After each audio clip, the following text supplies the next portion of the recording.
আমাদেরকে বলে আমরা ধর্ম ব্যবসায়ী বলে আসছে এতদিন, কি ঠিক না? কিন্তু ওরাই কিন্তু ধর্ম নিয়ে ব্যবসা করছে। 80 রাকাত তাহাজ্জুদ পড়ি, কয় রাকাত পড়ে? 70 রাকাত, 80 রাকাত। ঘুম থেকে উঠলেই যায় নামাজ দেখি, ঘুম থেকে উঠলেই কোরআন খুঁজি, তাসবিহ খুঁজি।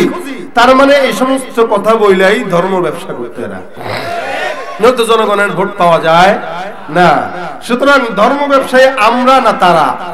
কথা বলেন, আমরা না তারা? মুসলমানের দেশটা মোদের আছে খাতা কলমে, দোষের দোষী যে বাজারে শাস্তি পাবে আলেমে। ওরা ইসলাম বেচেই ক্ষমতাটা পাকাপোক্ত করে বেশ।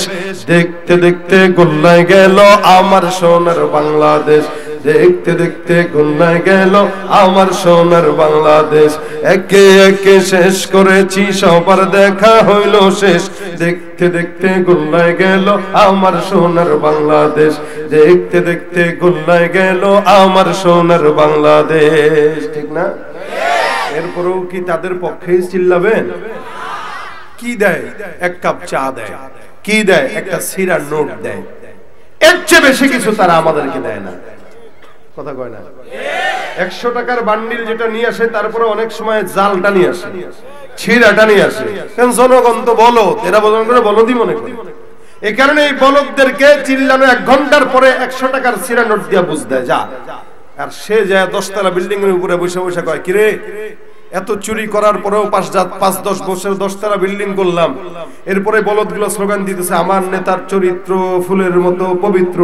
চুরি করার পরেও যদি চরিত্র ফুলের মতোই থাকে তো ভালো হওয়া দরকার কি, আরো বড় চোর হই। কথা রাগ করতেছেন আপনারা? সবগুলোর হাল এক। এজন্য একই পাখির 2 ডানা, একই পাখির 2 ডানা। রাগ করলেও এই সমস্ত কথা বাস্তব, না করলেও বাস্তব। আগে যারা ক্ষমতায় ছিল তখনও বলেছি, এখন তো কেউ ক্ষমতায় নাই তা তো বলবোই।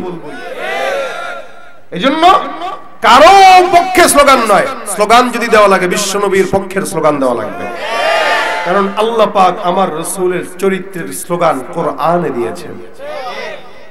ওনার মতো চরিত্রের অধিকারী দুনিয়াতে কেউ আসে নাই, আসবেও, সম্ভাবনাও নাই।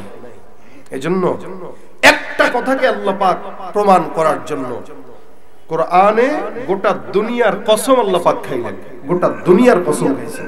এ ভাই, আমরা অনেক সময় কসম কিভাবে খাই? আমার মায়ের কসম, অনেক সময় কেউ কয় ভাই সত্যি আমার বাপের কসম। আবার অনেক সময় বান্দারা বাড়ায় বলে আমার মায়ের দুধের কসম, মানে বুঝাইতে কসম খায়। গোটা দুনিয়ার কসম খায় না, যে কোনো একটা জিনিসের কসম খায়। অথবা কেউ সর্বোচ্চ কসম খায় ভাই আল্লাহর কসম।